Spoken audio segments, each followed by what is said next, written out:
What's up, everyone? Hey, it's just a little special episode of Second Chance Podcast here. Just had Hurricane Helena roll through our area, and then on the East Coast, central down.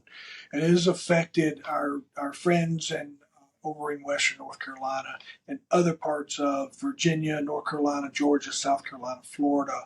Um, Particularly, there's a lot of attention being um, given to our friends over in Western North Carolina right now. They are absolutely digging out of a disaster that hopefully many of you will never have to experience. So, but along with that, it creates just a buzz of what does, why is it the help there? What's going on? Why does it take so long? So I had Billy Ferguson, who's retired Director of Public Safety from Franklin County, he's a past colleague of mine, that I just had him on. We talked for about 40 minutes on what it looks like when a disaster happens in a local level. Now, we're out of Virginia.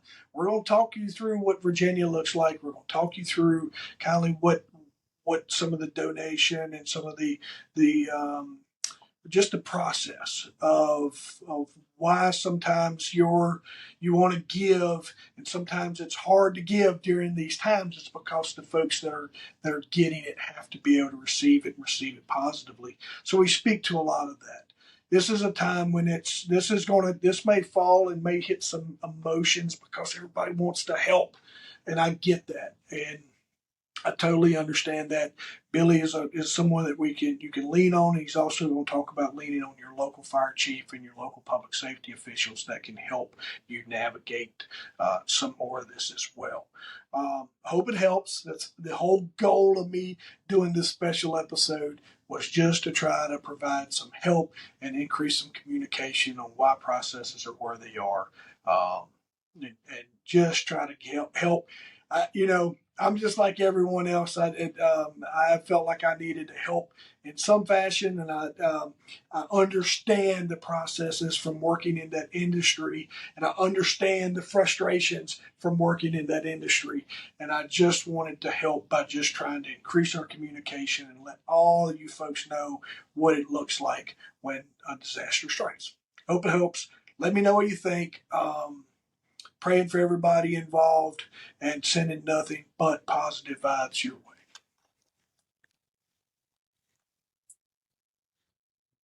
All right, team, on today's episode of the Second Chance Podcast, special edition.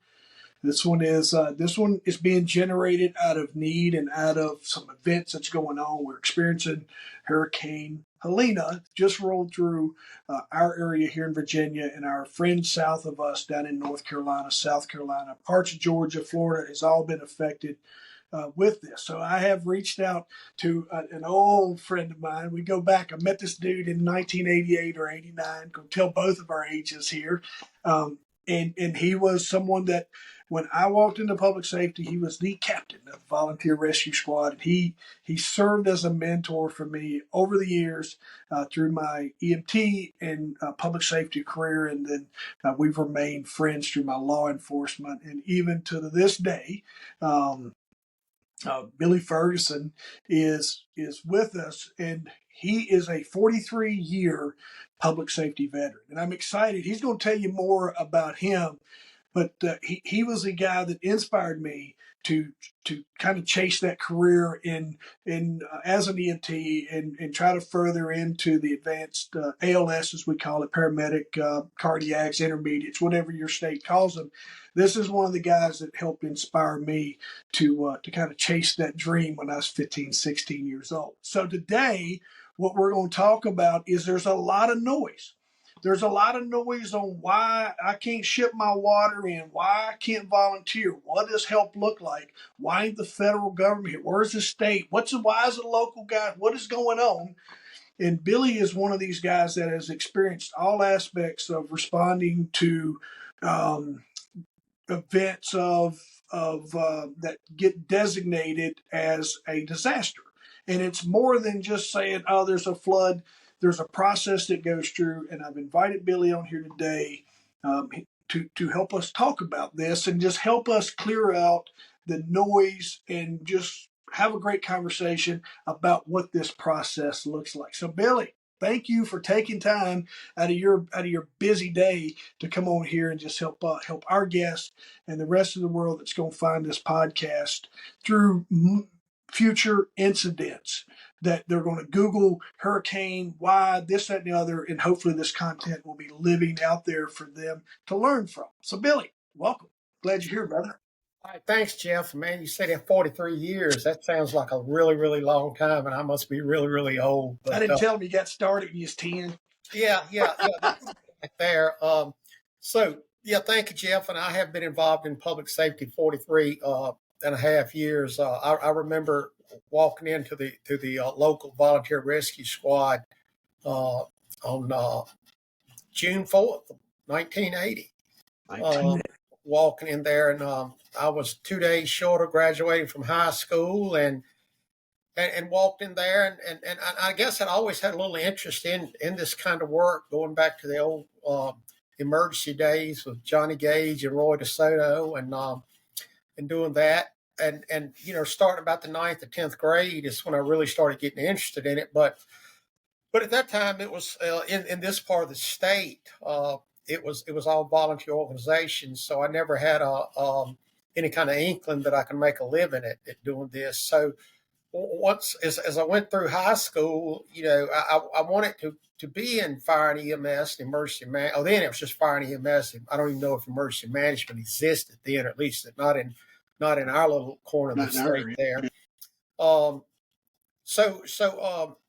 I wanted to go to college to be believe it or not, and I don't even know if you know this, but I went to college to be a school teacher, and I wanted to be a school teacher and a basketball coach.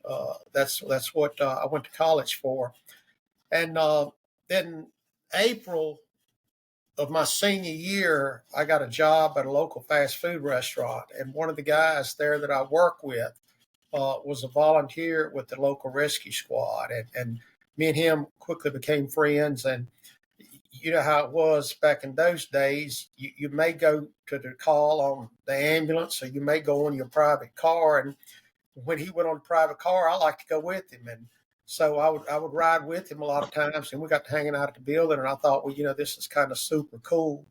So, things just progressed from there. And I ended up joining the rescue squad and working my way up. At that time, it was if you were less than 18, you had to be a member of the junior rescue squad, and between 18 and 21, you could be a junior or a senior. And even though I was 18 at that time, I had turned 18 in April of that year of 1980. I decided I wanted to join the junior side, because that's where all my buddies were at. So I joined that, and they actually got to be, I think, the second or third year I was there, I was elected to be the junior captain of the organization. And when you turned 21, you had to move to the senior side of the crew, and I moved to that as a member, and end up, I was in that process between my junior and senior. I'd gotten up to my EMT and had that, and I remember, the first time, even before I had my EMT, I know you remember Kelvin Pruitt that was there. I remember seeing Kelvin Pruitt with his uniform on and that EMT patch, and I was thinking, man, if I could ever just get that.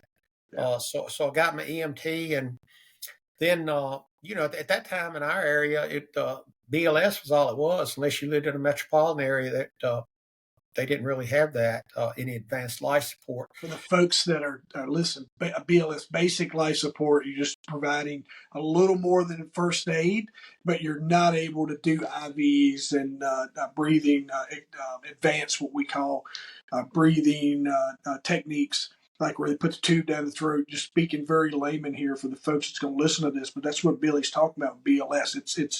It's basic life support, but it's a step above bandaging and first aid that you might learn as a lifeguard or something like that. Yeah, absolutely, Jeff. And at that time in Virginia, you had your EMT, emergency medical technician, and you went to what they called a shock trauma technician.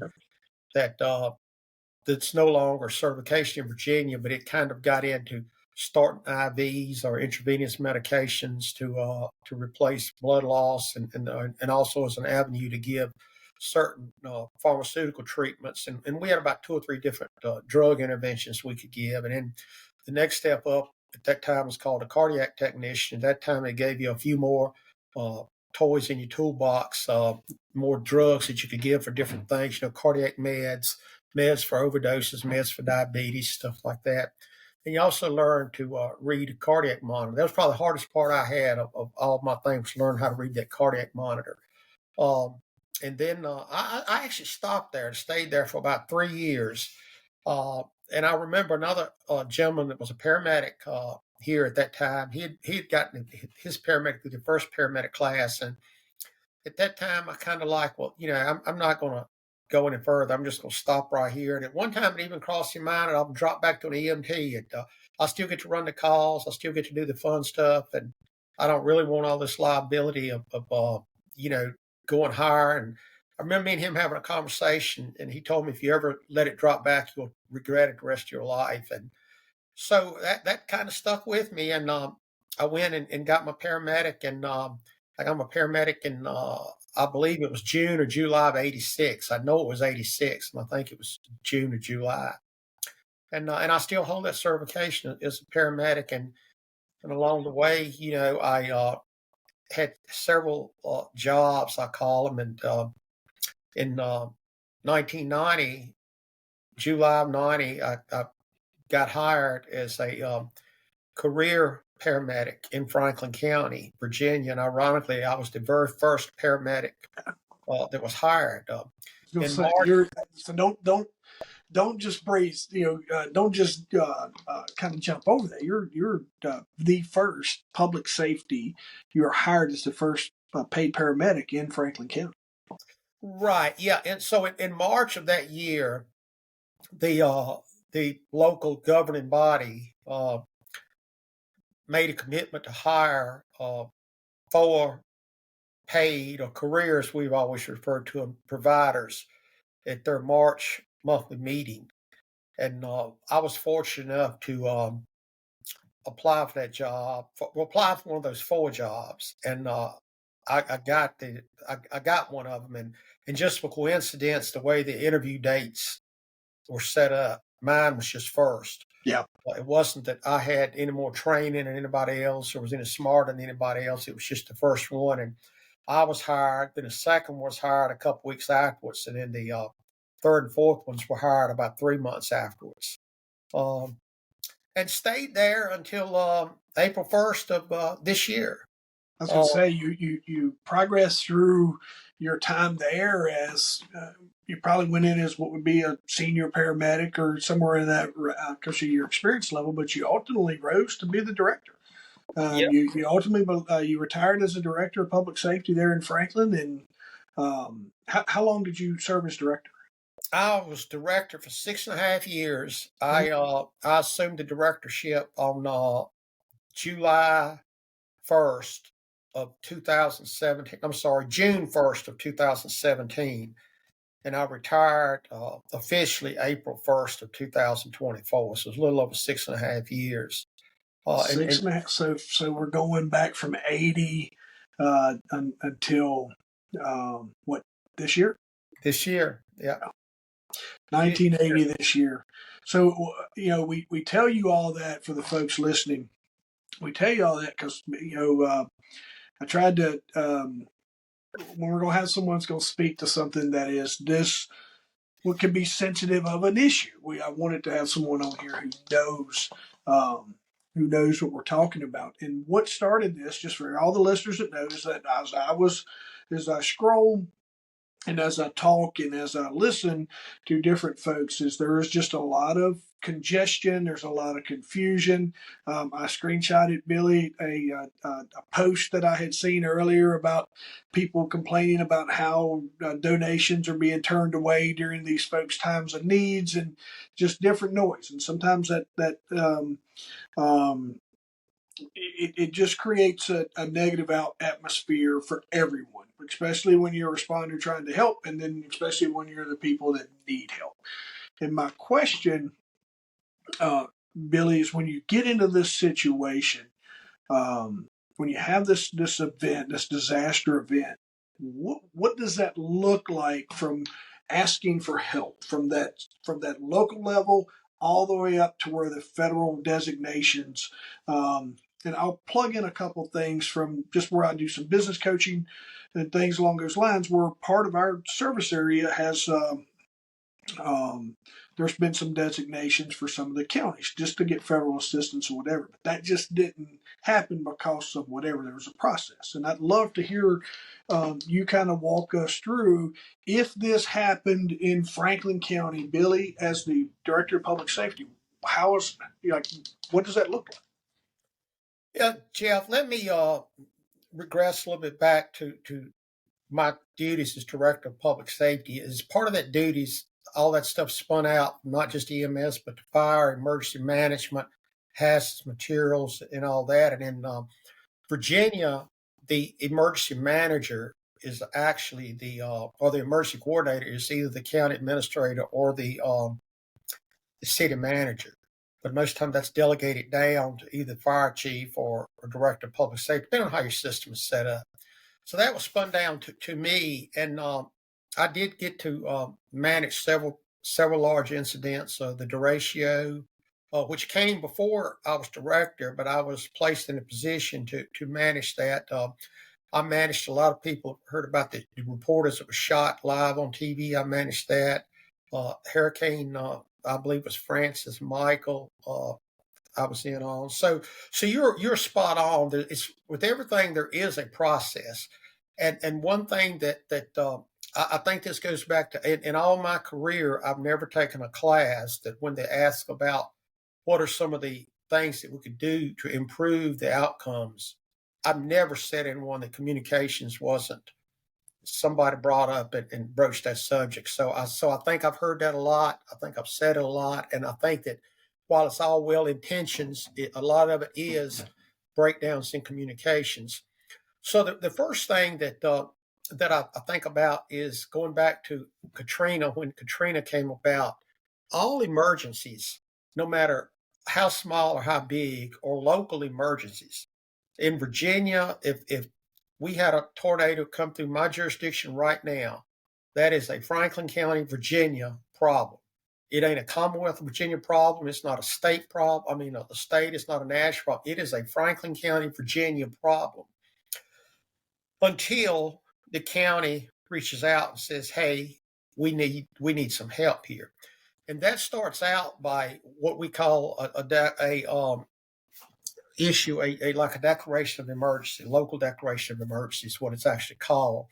Sometimes that'll be interchanged with a declaration of disaster and a federal disaster. All that spins up, but it starts out as a local emergency, a declaration of a local emergency. So when I was director, there's different ways that different localities do that.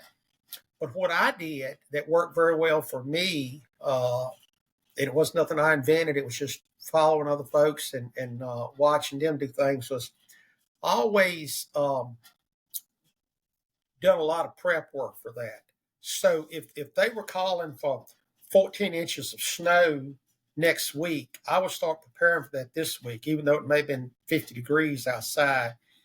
So what I would do was I kept a declaration always there on my desk. So at that point, all I had to do was walk across the street to our county administrator. He would sign his name to it. I'd bring it back and lay it back on my desk.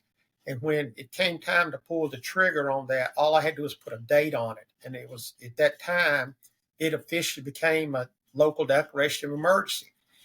And when I did that, when I put that date on it, I would then send it up to our region of the Virginia Department of Emergency Management. We were in what they call Region 6. I would send that up to them. And at that point, officially, it was Franklin County was under a declaration of emergency, a local declaration of emergency.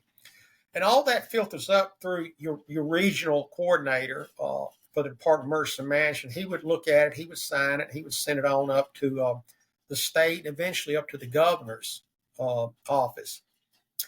And if you have enough of those going into the governor's office from different localities, because a lot of times what would happen in this, Jeff, is if it was snowing here or it was raining here, it was probably raining in adjoining counties too. So I may call up my counterpart in another county and say, hey, what's it look like in your county? We're thinking about pulling the trigger on this declaration of emergency tonight. Are you thinking the same thing? And they may say yeah or no. So most of the time we get these things coordinated, and it'd be 5 or 6 of them going at a time. Now, there are differences to that. The one we had with the shooting, it was an isolated incident to Franklin County. So, with that, it still was a local declaration of emergency, but it didn't get up to the point of being a state emergency or a federal emergency. So once so much of that goes into to the governor's office, then the governor, at his will, can declare a state of emergency. And at that point, each one of these levels go up. It frees up resources for you. It changes the rules of the game. If you look at the Commonwealth of Virginia laws, you'll find volumes of books out there that tell different laws out there. Once a local declaration of emergency is signed and sent up, those volumes of books now down to about 30 pages of books. An example, if today, if Franklin County Public Safety wanted to go out and purchase a bulldozer, you're looking at a couple $100,000. You'd have to do an RFP. You'd have to get quotes in. You'd have to do interviews on that stuff. And it may be a 6 or 7 month process. If you had a declaration of emergency and I need a bulldozer, I can just go buy that bulldozer. So it negates a lot of your procurement laws at that time. It also, once the state approves the declaration, it opens up a possibility of recouping some of your money that's spent. An example of that would be in Hurricane Michael. Our county spent several $1,000s, and there's a threshold set. And that threshold currently is $1.84 if it's a statewide disaster. That's per capita, $1.84 per capita. And if it's a local countywide disaster, let's just say it was a hazmat spill, it's let me look at my notes here. It's $4. It's $4.60 per capita if it's that. So once you get past that threshold, you take the population. The population of Franklin County is about 56,000. So you multiply 56,000 times $1.86, that gives you the figure of costs that are associated with that one event. So with the rain like it is now, if we had declared a state of emergency in Franklin County, for us to be able to recoup any funds back, we'd had to pass that threshold. Well, sometimes that threshold just seems way out of reach, because for Franklin County, that threshold was up around $400,000. $400,000 is a lot of money. Now remember, you could only recoup money that was spent specifically for that storm. So if we had an ambulance that had 2 people on it, we had 6 ambulances, that was 12 people working, we couldn't get none of their salaries back. But if we called in people, then we could get it back. So if you had road crews that were out working, it's their normal work, and you couldn't recoup their income, you couldn't recoup the gas for that truck. But if you called additional staffing in, or maybe you extended the hours from 8 hours to 24 hours, then whatever you spent specifically on that storm, you could get a percentage of that back. So for Hurricane Michael, we got $36,000 back. Now, a way that you can do that, a lot of people, and I see a lot of counterparts and around not just Virginia, but other states, is they don't want to go that route because in their minds, they believe they will never get to that threshold. And getting to that threshold takes some work. You've got to keep every receipt. You've got to do record keeping like you would not believe. I mean, an example of that is if you went out here and took a chainsaw and cut down a tree, you just can't cut down a tree. You have to put that I used a Husqvarna chainsaw. It had an 18-inch blade, and here's the GPS coordinates of that tree. Lots and lots of record keeping. But it can be done. What we always did was just put our receipts literally in a folder. Every one of them would just throw in that folder. And then once you get that declaration of disaster and the governor signs off, they actually send people in to help you, or you can hire additional help that you can count off of getting that money up. Now, how do you get to that threshold? Well, in Virginia, there was 3 different pots of money that you could count toward that threshold. One was local monies that was spent by the locality. They'd done their own assessment, their public assistance assessment there. We never, ever got anywhere near that threshold. The second part was state police. The state police, you could, even though they had to file their own paperwork, you could count. So if the state police assigned to Franklin County did $100,000 worth of work, well, that didn't meet the threshold. Let's just say the Department of Public Safety did 100,000. So now we're at 200,000. Let's say the threshold was 300,000 or 400,000. The one that always pushed Franklin County over was VDOT. You can count the Department of Transportation in there. And when they're out there clearing debris, clearing roads, it rolled up real quick. So now if your threshold was 300, state police did 100,000, local done 100, but VDOT come in and done 300. Now what you filed on $600,000, and so or $500,000.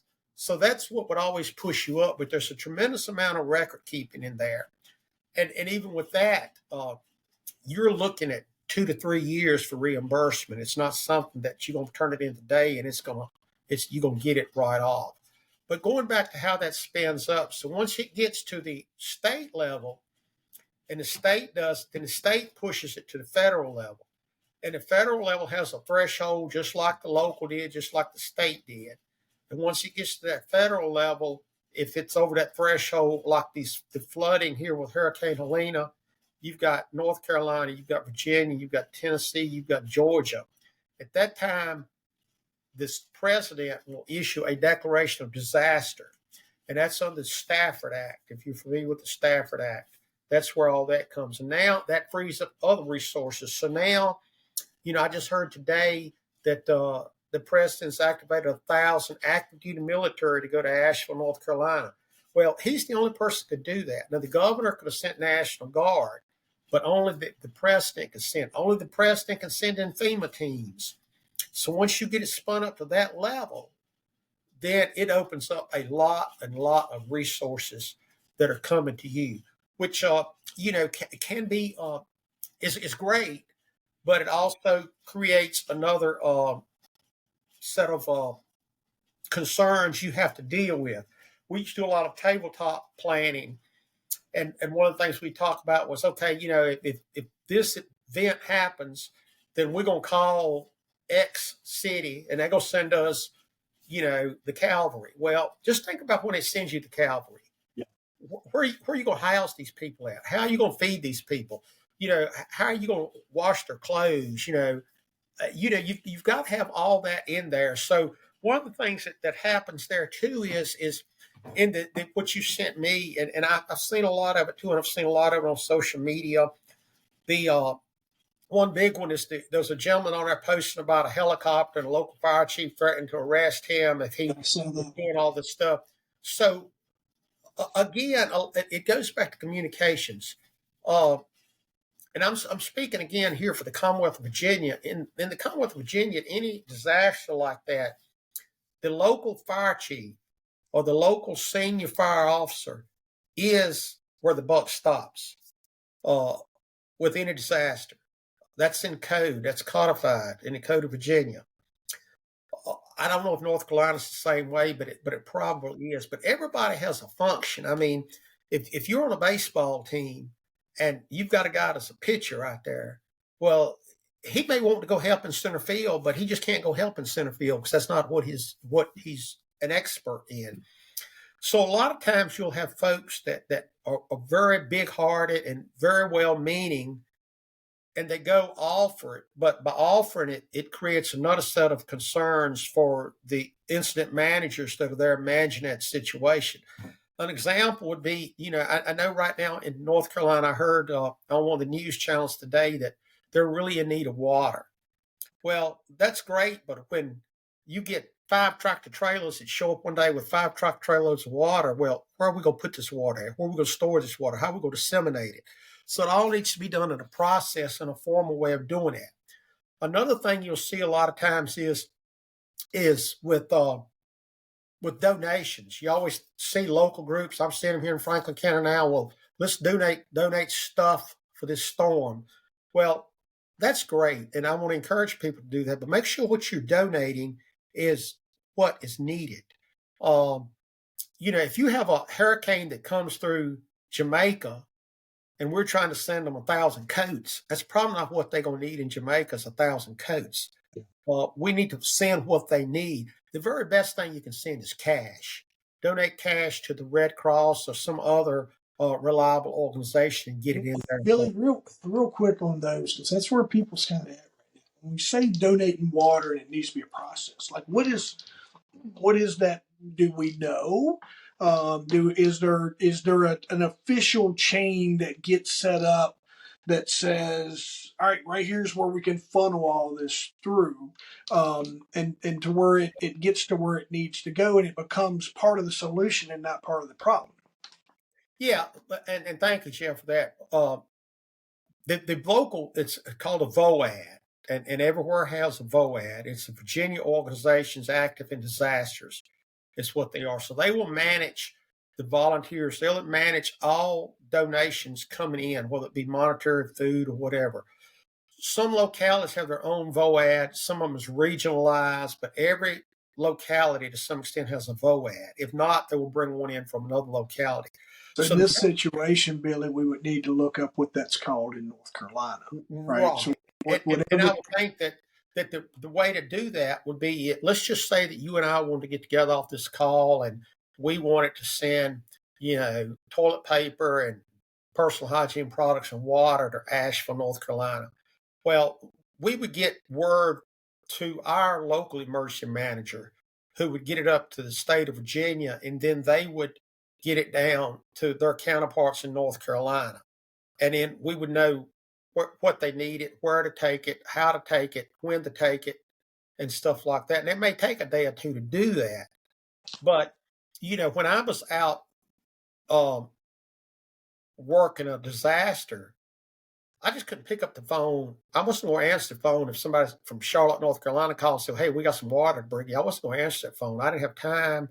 Again, my emergency is local. So what they would have done is contacted the North Carolina Department of Emergency Management, who would in turn contacted the Virginia Department. It was spun back down that way. So I asked this, and please don't take offense if you're a volunteer that has a set skill that wants to go out there and help, but you have to go through the proper chains, and that's through the local statewide emergency management office who'll get it to locals who'll get it on down to where it needs to be. Just sit back and think a minute. If you get on FlightAware or even on X and look at all the air traffic with helicopters and stuff flying over top of Asheville, North Carolina. Well, can you imagine? They've got probably more airplanes flying over there, aircraft, than they do in O'Hare in Atlanta right now. Can you imagine the potential for something to happen and add to the disaster that's already there? Somebody's got to coordinate all that stuff. And that's why it needs to come down through the proper chains. And there's different sectors to do that. But for the we used to call it unsolicited volunteers. It's where the general public, good-hearted folks, they show up to help, and they're bringing in what they think you may need, which you very well may need, you may not. One of the things that used to come to us a lot of times, and this is going to sound so cold and it's not going to come out right, but in today's world, you have to think about it, is we would always get a lot of food. Somebody would show up with 50 pizzas. Very rarely would we ever eat those 50 pizzas. Most of the time we would never open them. We would just set them off to the side, because in today's world, you never know where those pizzas are going to cause you to be food poisoned, whether accidentally or not. Had somebody done something nefarious to that, you just did not do that. So food is not a good thing to take into these. Now, if it's packaged food, it was bought, and when I'm talking about food, I'm talking about, where you go to McDonald's or Miss Smith baked a cake and brings it to you. You want to be really, really careful with that stuff. But the VOADs would manage that.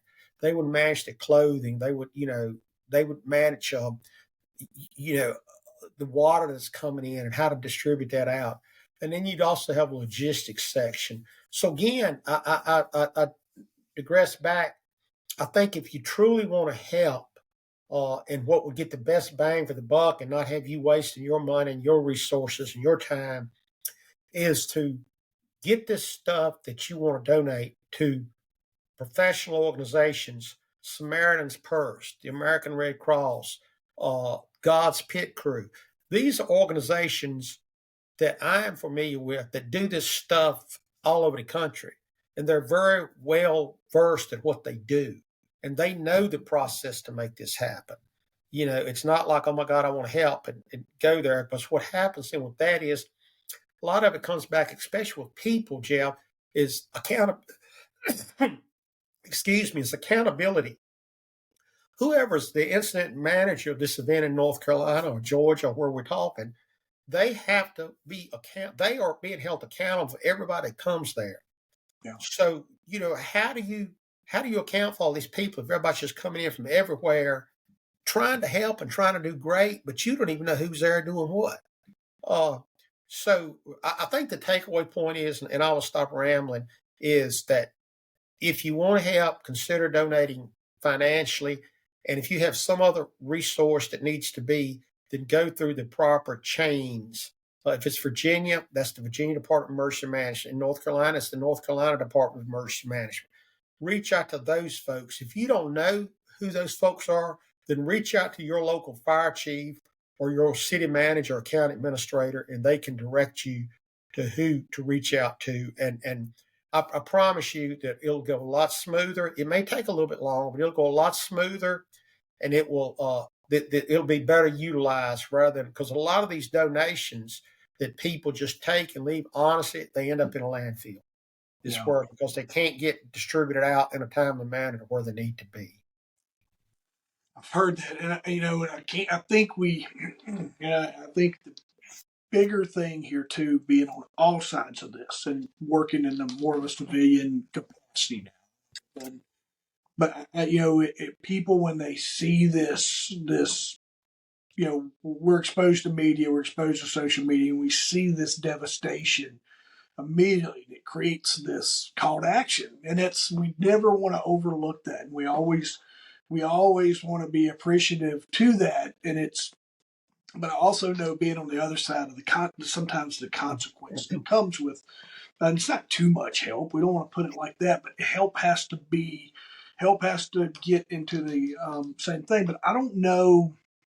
What I was going to add to what you were saying is, people get really frustrated with the time of just where that response comes from, and there's somebody was sitting on their thumbs or whatever, but it seems like this thing still moves fast, and I don't know.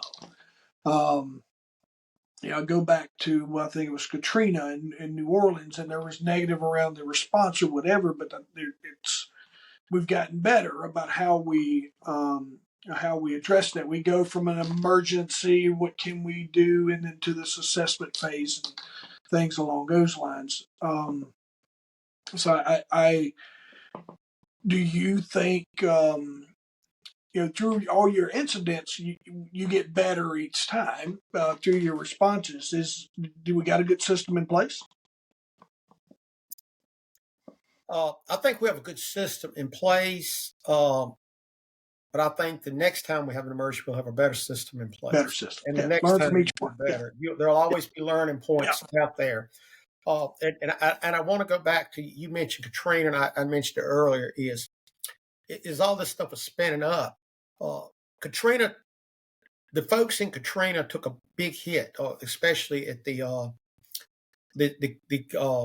state of Louisiana, and also the federal government, because New Orleans, and this came out in an after action report, they never asked for help till like 10 days into it. So again, it goes back. If a flood is coming through Franklin County tonight, and Franklin County never issues that declaration of emergency and asks for help, the help ain't coming. Because it cannot come until, first of all, the city or the county has to ask for it. Louisiana, the parish has to ask for it. Then the governor has to ask for it. And then the president has to authorize it. Now it comes. In some instances, a lot of this stuff was pre-placed. And it may have been 2 states over because they knew it was going to hit, but it couldn't come into Louisiana until the governor of Louisiana asked for it. Well, the governor couldn't ask for it till the mayor asked for it. So a lot of times that's what happens. A lot of people I think pride themselves on being resilient, and we can take care of it. We don't have to ask for help. Well, I think we're getting better at doing that, and I think we're becoming more regionalized and knowing that I'm not here to take over your emergency. I just want to help. I think another good takeaway point here too is that may have people that really want to help but stand back and take a minute is what we're looking at in North Carolina and Tennessee and Georgia. It's not going to be fixed tomorrow. It's not going to be fixed Friday. It ain't going to be fixed 2 years from now. Yeah. So if you want to help, there's going to be plenty of time for you to help, and your help will be welcome. But this is not a 24-hour thing that, oh my God, we got to get the road cleared and all this, or we got to do that. You've got plenty of time to help. And so if you're concerned about, well, time I go through calling all these people that you said, and it gets back to me, oh my God, it's a week gone by. Well, like I said, that area is going to be affected for years. When did Katrina hit? Like 2004 or 5, something like that. I mean, you still see issues in New Orleans. I was in New Orleans in last November, and you can still see, issues that they're still having there that are from, and that's been 15, 20 years since that occurred. Yeah.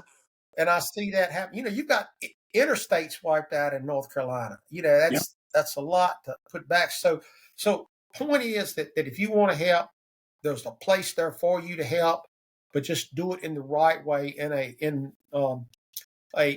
coordinated format with the state of North Carolina or the state of Virginia. Virginia's had some devastation also up in the Damascus area and Galax and some of those areas farther out southwest. But reach out to those folks. Yeah, no, you're right, and I want you hit it. I need folks to know this because this is two guys talking here, two guys with experience. But we're only this is a very, very overwhelming disaster that has occurred, and we're only a couple days into it.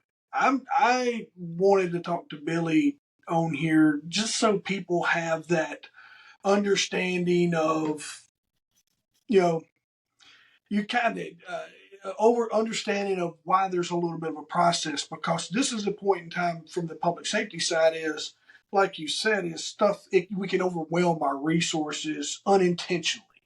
And everybody's heart is in the best place, and we never want to overlook just the helping hands that we are as people.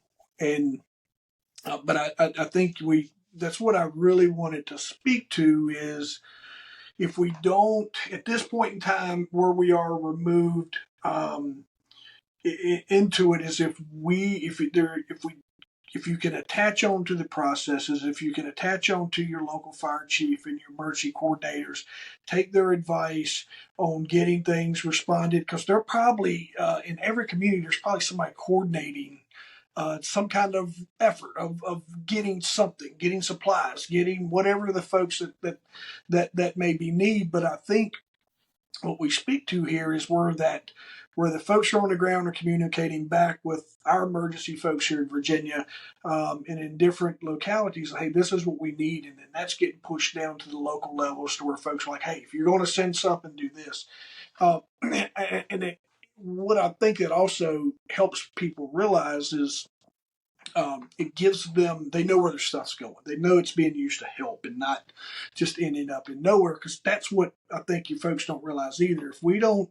If things just get left in like in a part, hey, here, y'all take this, and somebody's got to deal with it. And if we can coordinate it, the items and all the things that you want to give and all the goodwill you want to do is going to end up in the people's hands that need it the most. It's man, I appreciate you. This is it's definitely, I think you hit it. I think it's something that will live on, and we'll probably create another conversation in a couple of years on just how they recovered and what that looks like. But those we definitely want to keep those folks in our thoughts and our prayers and everything, because that community's got a lot of healing to do.